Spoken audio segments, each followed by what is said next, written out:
खबर आ रही है, जरा ये फ्लैश कीजिए प्लीज। इस बीच ये अहम खबर, ये पीओके में अटैक का एक नया वीडियो सामने आया है। कोटली में भारत की जवाबी कार्रवाई का वीडियो सामने आया है। कोटली में भारत की जवाबी कार्रवाई का वीडियो जरा दिखाइए। और जनरल सर आप इसको डिकोड कीजिए, यहां क्या दिखाई दे रहा है। भारत ने एक जगह को आइडेंटिफाई किया जहां से भारत के ऊपर शेलिंग की जा रही थी, और उस जगह को आइडेंटिफाई करने के बाद, उस टारगेट को लॉक करने के बाद उसको नेस्तो नाबूद कर दिया गया।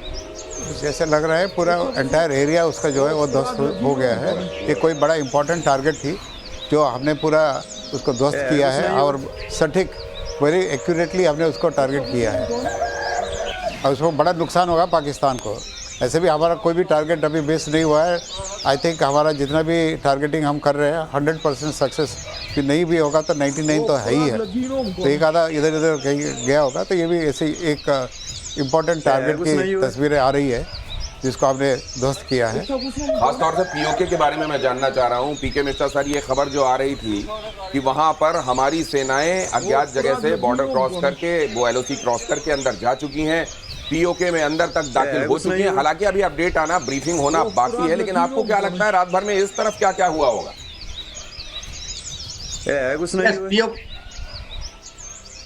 आप हमें पूछे हैं सर, पीके मिश्रा सर आपसे। सर या पीओके में जो जितना अभी कार्रवाई हुआ है, देखिए कल रात को मुजफ्फराबाद में काफी मुजफ्फराबाद में तो पूरा दहशत है। मुजफ्फराबाद में बहुत ज्यादा हिट हुआ है, और पीओके में हर एक जगह कल हिट हुआ है। और दूसरा है उसके साथ साथ पीओके के साथ साथ आप बलवन में देखिए, जो कल हुआ था बलवन में, जो बीएनए ने अटैक किया था जिसमें 12 आदमी, 12 सैनिक को मारा था पाकिस्तान की।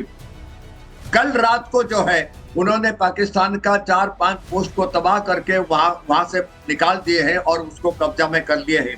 तो पीओके में और बलूचिस्तान में सिचुएशन बहुत खराब है।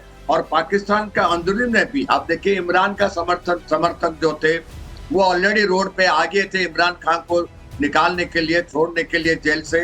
तो गृह युद्ध शुरू हो सकता है। पीओके में भी वहां पर प्रॉब्लम आ सकता है। पीओके के लोग भी वहां पर गवर्नमेंट के खिलाफ में जा सकते हैं। पीएलए अभी ऑलरेडी अटैक शुरू कर दिया है। तो पाकिस्तान में जो है हर एक जगह जो है वो इंटरनल कॉन्फ्लिक्ट अभी शुरू हो गया है। और साथ साथ में आज जो है बड़ी चीज है, आईएमएफ के ऊपर देखना पड़ेगा क्या डिसीजन आईएमएफ लेता है। अभी तुरंत उसको वह पता लग जाएगा आईएमएफ का डिसीजन। उससे अगर उनको नहीं मिलेगा फंड्स, तो पाकिस्तान कांगाल तो है और कांगाल के तरफ चला जाएगा। ये होने वाला है और डिसइंटीग्रेट होना ही है, और जरूरी है होने का। और जो चीज प्रधानमंत्री और राजनाथ सिंह जी ने बोले थे वो शायद होने वाला है, और ये चांस हमको गवा नहीं चाहिए। बहुत अच्छी तरह है कि जब उन्होंने हमारा सिविलियन एरिया में हिट किए हैं, जिस तरीके से बर्बरतामूलक हुआ पहलगाम में हमारे लोगों को मारे हैं, तो उसका बदला तो बिल्कुल लेके रहेंगे। 15 जगहों को हमारे निशाना बनाया गया सर। जम्मू कश्मीर से लेके, पंजाब से लेके, राजस्थान से लेके गुजरात तक 15 जगहों को निशाना बनाया गया। लेकिन भारत ने उनके हर एक शहर को ऑलमोस्ट, पंजाब में तो खास तौर से पाकिस्तान के पंजाब में धुआं कर दिया है।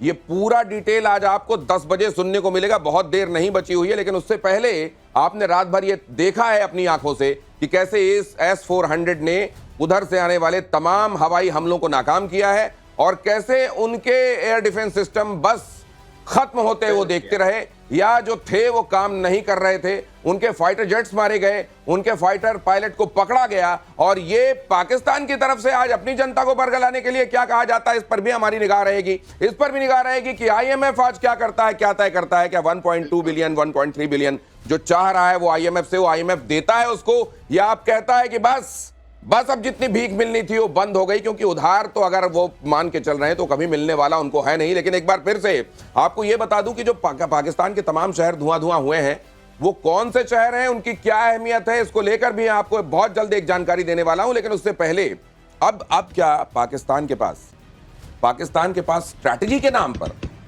क्या बचा होगा जनरल सर? देखिए, उनका अभी हमने ऑलमोस्ट एयर सुपीरियरिटी बना रखा है वहाँ पे, जिसके वजह से उन्होंने उनका जो हमारा जो आर्टिलरी है और बाकी जो हमारा इधर से अब जो भी कुछ कर रहे हैं, अब का सारा इम्पोर्टेंट टारगेट्स वगैरह पहुंच चुके हैं। डेप्थ देख लीजिए, हमने 150 किलोमीटर तक पहुँचे हैं और वो भी इम्पोर्टेंट टारगेट्स को हमने न्यूट्रलाइज किए हुए हैं। तो और जबकि उनके रिटेलिएशन में क्या है, वो बॉर्डर एरिया में 2-4 शहर में पहुंचना तो बहुत आसान ये जरा दिखाइए, जरा ये दिखाइए कि किस शहर में कैसे तबाही मची है, किन किन शहरों में तबाही मची है, और हो सके तो जरा दिखाइए कि उसकी खासियत क्या है, क्यों उस जगह को आइडेंटिफाई किया गया और उस जगह पर तबाही हुई है। ये जरा देखिए, ये है वो तमाम जगहें जो धुआं कर दी गई हैं। और इसमें देखिए आप, इस्लामाबाद हो, सियालकोट हो, और इसको थोड़ा स्टे कीजिएगा इस जगह पर ताकि हम अपने दर्शकों को दिखा सकें। वो बहावलपुर हो, वो लाहौर हो, सरगोधा हो, सरगोधा उनका ऐसा एयर बेस जिसकी वो मिसालें देते हैं, उसको धुआं कर दिया गया। यहाँ के तमाम जो इनके एयर डिफेंस सिस्टम से लगभग, सर एयर डिफेंस के मामले में वो अब क्या ये समझा जाए कि लगभग नील चल रहे हैं? बिल्कुल, उनका पास जो एयर डिफेंस सिस्टम था चाइना से लिया था, जो S-300 की बराबर की थी, और हमारे पास S-400 था। वो S-300 काम किया नहीं बिकॉज वो डुप्लीकेट था, ओरिजिनली भी नहीं था, उसको जो ये करके किए थे। और मिलिट्री टारगेट्स, और ये देखिए सबसे कपिल कुमार कह रहे हैं कि ये तो मेन शहर आप दिखा रहे हैं, और बहुत सारी ऐसी जगह भी हैं जो इनके अलावा हैं और जहां पर महत्वपूर्ण इंस्टॉलेशंस हैं जिनको धुआं कर दिया गया है। जी बात पूरी कीजिए। ये जो शहर है ये सब इधर उनका इकोनॉमी की कैपिटल है और इकोनॉमी की मेजर सेंटर्स है, और दूसरा मिलिट्री की भी इम्पोर्टेंट सेंटर है जहाँ से उनका आतंकवाद को उन्होंने बढ़ावा दे रहे थे। और जो छोटे छोटे जगह जो आपने नहीं दिखाया वो उनके कैंप वगैरह था, और बाकी इंपॉर्टेंट मिलिट्री टारगेट था जिसको भी हमने न्यूट्रलाइज किया। देखिए रावलपिंडी जैसे इसमें नहीं है, वो आपका कश्मीर पाको वाला क्या है, मुस्तफा क्या है सर, पीओ के वाला मुस्तफाबाद है, क्या बोलते हैं उसको? ठीक है सर, आगे ना उस तरीके, इसी तरीके से इस तरफ जो राजस्थान की तरफ के साइड के नीचे के हैं पूरे के पूरे एरियाज, उनमें कई छोटी जगहें जहां इनके मिलिट्री इंस्टॉलेशंस हैं, कहीं ISI का हेडक्वार्टर है इनका, कहीं फील्ड ऑपरेशंस है उनके, वो सारे रात को हमारे रॉकेट्स और मिसाइल्स ने तबाह कर दिए हैं इनको उठा करके। तो उनकी वॉर मशीनरी के नाम पर सर अभी इस समय कितना % हम ये समझे कि उनके पास बचा हुआ होगा? सर ऐसा है, ये यहाँ से लेकर के ना, ये जगह खाली नहीं है अब, ये सब चल रहा है कराची तक, इधर नीचे तक। ये एक बड़ी खबर आ रही है सर, वो ये कहा जा रहा है कि आग तो पूरे हिस्से में लगी हुई है। जरा ये खबर देख लीजिए, पाकिस्तान ने सुबह 4 बजे, लीजिए 4 बजे सर, सुबह 4 बजे ड्रोन अटैक किया है। पाकिस्तान के सारे ड्रोन अटैक नाकाम किए गए हैं। सुबह 4 बजे जब लोग ईश्वर का नाम लेते हैं तब देखिए इनके पास जो करने का काम है वो देख लीजिए जरा। 4 बजे उन्होंने अटैक किया, लेकिन भारत ने एक बार फिर से उनको बता दिया कि ये हमले क्यों कर रहे हो, ये फुस पटाखे क्यों भेज रहे हो इस तरफ जम्मू कश्मीर में। और इधर S-400 तो कमाल ही कर रहा है, S-400 पूरी तरह से पैसा वसूल।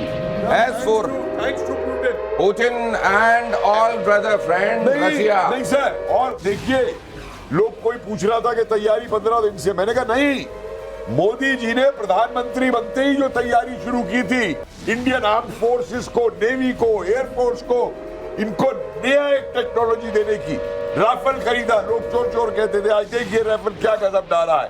S-400 खरीदा, चाइना ने उसके खिलाफ प्रोपेगेंडा करवाया था, आज देखिए S-400 क्या कर रहा है। तो ये तैयारी तो उस दिन से शुरू हो गई थी हजूर, तैयारी बहुत पहले से शुरू हो गई थी, और तैयारी दिखाई देती है, वो दिखाई देती है आपको प्रेस कॉन्फ्रेंस के दौरान। भारत जिस तरीके से चीजें प्रेजेंट करता है, प्रेस कॉन्फ्रेंस के दौरान जो मैसेजिंग होती है, जिस तरीके से भारत की महिला ऑफिसर्स आके पूरे ऑपरेशन के बारे में ब्रीफ करती हैं, ये भी देख लीजिए जरा। अमृतसर में 5:20 पर पाकिस्तान ने हमला करने की कोशिश की, उसको नाकाम किया गया।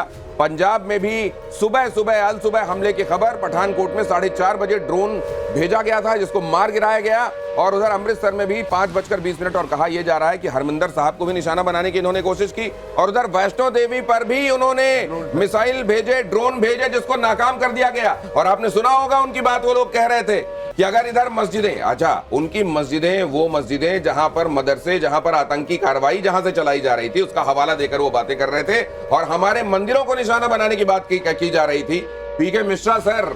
लेकिन ये तमाम हमले नाकाम हुए। जैसलमेर में भी जितने हमले इन्होंने कोशिश की, तनोट माता ने एक बार फिर से वो हमले विफल किए और उनका बैंड बजा दिया भारतीय आर्मी ने। तनोट माता जी के ऊपर कभी भी ये नहीं गिरेगा मिसाइल, ना 1965 में गिरा था, ना 1971 में गिरा था, ना आज गिरेगा, ना कभी भी गिरेगा। और इनका 2 फेज में उन्होंने ड्रोन अटैक किए हैं। इवनिंग में कल किए थे और उसके बाद अर्ली मॉर्निंग उन्होंने 0430 आवर्स पर फिर किए थे। अभी मैंने अछाड़ से बात कर रहा था, वहां पर पंजाब बॉर्डर में भी उन्होंने मोटर और मीडियम गन से भी फायर किए हैं और पर्टिकुलरली सांबा, अखनूर और आरएसपुरा इस एरिया में हेवी फायरिंग हुआ है। और अभी जो है हमारा जो रजौरी और पुंछ और कंधार इस एरिया में उन्होंने हेवी आर्टिलरी का फायर किया है, लॉन्ग रेंज वेपन्स को इस्तेमाल किए हैं, जिसमें हमारा एक लेडी का डेथ हुआ है और काफी लोग इंजर्ड हुए हैं। लेकिन यस, एक और खबर आ रही है सर, वो भी आपके सामने फ्लैश कर रहा हूं। पंजाब में भी हमले की खबर है। पठानकोट में 4:30 बजे ड्रोन मार गिराया गया। अमृतसर में करीब 5:30 बजे पाकिस्तान का हमला नाकाम किया गया है। और लाहौर में अब तक 9 जगहों पर तबाही की खबर है। लाहौर में 9 अलग अलग जगहों पर भीषण तबाही नोट की गई है। आप जानते हैं सुबह से ही लाहौर को भारत ने दहलाना शुरू कर दिया था। एक और खबर आ रही है, पंजाब के बठिंडा से बड़ी खबर, पाकिस्तान का ड्रोन हवा में चकनाचूर कर दिया गया। अब कुछ देर में टर्की भी कहेगा ए भाई साहब तुम इसको इस्तेमाल करना बंद करो, मेरा मार्केट डाउन जा रहा है। वो तो थोड़ा बहुत रशिया यूक्रेन के दौरान इज्जत बच गई थी। क्या कर रहे हो तुम? लोगों को ये मालूम है कि मैंने टेसिटली शायद तुमको ड्रोन दिए, इसलिए ड्रोन इस्तेमाल करना बंद करो। ये ड्रोन कम लग रहे हैं, ये तो खिलौने भी नहीं लग रहे हैं जनरल सर। बिल्कुल, खाली उतना नहीं है, मुझे लगता है इनको ड्रोन उड़ाना भी नहीं है, आता नहीं है। ड्रोन पायलट की ट्रेनिंग उनका हुआ भी नहीं है। और जो ड्रोन है घटिया क्वालिटी की है। वो पहला जब अजरबैजान और आर्मेनिया के साथ लड़ाई हुई थी तो उस लड़ाई में उन्होंने भावा मिला, क्योंकि उनका जो टर्की की ड्रोन बड़ा कमाल किया था। लेकिन अब पता चला कि वो बेकार की ड्रोन्स है और हमारा ड्रोन उससे सुपीरियर है। तो इसी से हमारा जो भारत को एशिया का सुपर पावर बनने का मौका मिल रहा है और दुनिया को पता चलेगा कि भाई ना चाइना का वार वेपनरी खरीदो या टर्की का खरीदना है तो भारत से खरीदो। तो ये जो चक्कर लगाता हुआ दिखाई दे रहा है क्या है सर? यही है क्या वो ड्रोन? अगर ऐसा ड्रोन है तो फिर तो मतलब ये तो मतलब कमाल ही हो गया। ये तो हमारे यहाँ बच्चे भी नहीं उड़ाते हैं। ये जो चक्कर लगाता हुआ दिखाई दे रहा है, अगर ये उन्होंने वहां से भेजा है सब तो तरस ही आ रहा है उनके ऊपर। उसका कम्युनिकेशन और नेविगेशन सिस्टम भी खराब हो गया। ये देखिए ना सर, थोड़ा बड़ा करके दिखाते हैं यहाँ पर। ये तो ऐसे लग रहा है सर, वो जो बच्चे कागज का वो बनाते हैं ना हवा में उड़ाने के लिए, चलो देखिए क्या लग रहा है। ये इसका कम्युनिकेशन सिस्टम खराब हो गया है और उसका नेविगेशन। अरे बल्कि हमारे प्रोडक्शन डिपार्टमेंट ने जो तीर बनाया है वो दिखाने के लिए कि कहां पे ये घूम रहा है, हमको तीर ही ज्यादा नजर आ रहा है। बाकी तो ये ड्रोन कहां घूम रहा है, क्यों घूम रहा है, कुछ पता नहीं चल रहा है। ये Alice in the Wonderland type के ड्रोन्स आ रहे हैं और इनको तबाह किया जा रहा है। ये आप लगातार देख रहे हैं। हालांकि ड्रोन्स उन्होंने बहुत सारे भेजे सर। इनको ड्रोन मिले कहां से होंगे? खरीदे होंगे या उनके यहाँ प्रोडक्शन के दौरान जो कंडम माल हो जाता हो वो कहते होंगे भेज दो पाकिस्तान। इसीलिए तो IMF का पास गए कि उनको पैसा भी तो देना है टर्की को और चाइना को, तो इसीलिए तो ये मांग रहे हैं। और वो लोग उनके पीछे पड़े हुए हैं कि भाई तुम तो अभी जाओगे, जाने से पहले हमें दे दो पैसा कम से कम। तो यही सब खेल चल रहा है। और सर पतंग अच्छी बनाते हैं ये लोग चमचम लगा करके, समझे? तो वो पतंग भी इस्तेमाल कर रहे होंगे ये बड़ी चमचम लगा करके। लेकिन वो पतंग भी तो इनकी गोते खा जाएगी अभी। नहीं, वो तो कट चुकी है कब की इनकी, हाँ समझे? लेकिन इनकी खोपड़ी में कुछ आए ना, इनकी खोपड़ी में। भारत के एक्शन से मुजफ्फराबाद, जरा ये खबर देखिए, आतंकियों के 47 लॉन्च पैड। मुजफ्फराबाद सबसे बड़ा वो पाकिस्तान ऑक्यूपाइड कश्मीर में लॉन्च पैड, भारत ने वो लॉन्च पैड तबाह किए हैं और मुजफ्फराबाद में वहीं से धुआं उठता हुआ आपको दिखाई दे रहा है। एबटाबाद में जहां ओसामा बिन लादेन को छिपाया गया था, उस जगह पर भी जो आतंकियों की नर्सरियां थी उसको खत्म किया गया है। और ये लॉन्च पैड है मुजफ्फराबाद का, जिसको आइडेंटिफाई करके न्यूट्रलाइज करने का काम हिंदुस्तान की तरफ से किया गया है। मतलब ऑपरेशन सिंदूर में पहले फेज के बावजूद, और वहां तो चप्पे चप्पे में आतंक की नर्सरियां हैं, आतंकियों को पनपाने के उन्होंने ठिकाने बना रखे हैं। और ऐसी जगहों को आइडेंटिफाई करके, और इसीलिए ये कहा गया था रक्षा मंत्री की तरफ से कि ऑपरेशन सिंदूर जारी है। पीके मिश्रा सर, वैसे तो अगर इस हिसाब से देखा जाए तो पूरे पाकिस्तान को समतल करना पड़ेगा। मैं बड़ा खुश हूं क्योंकि मैं ये मुजफ्फराबाद के सामने ये टिटवाल तमधार में पहले डिप्लोमेट था। हमें पता है मुजफ्फराबाद में सबसे ज्यादा अगर ट्रेनिंग कैंप्स है, जिहादी ट्रेनिंग कैंप्स है, वो है मुजफ्फराबाद। बिल्कुल हमारा तमधार और टिटवाल के अपोजिट साइड में, जहाँ केल से रोड जाता है रिवर किशन गंगा के अपोजिट। और कल मुजफ्फराबाद में बहुत हेवी अटैक किया गया है ड्रोन से और काफी तबाही हुआ है।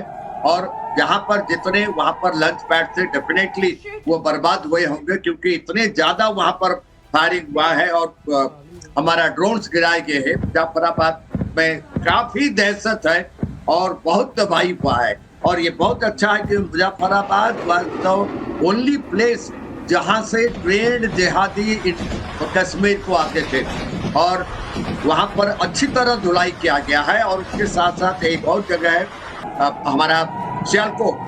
अब हमारा सियालकोट से जो है हमारा फायरिंग आया था, हमारा आर्निया देखिए, वहां पर देखिए, कटवा देखिए, आरएसपुरा देखिए, इस जगह पर तकरीबन सियालकोट से आया था। कल सियालकोट का जो है काफी फायरिंग हुआ है। सियालकोट में काफी दहशत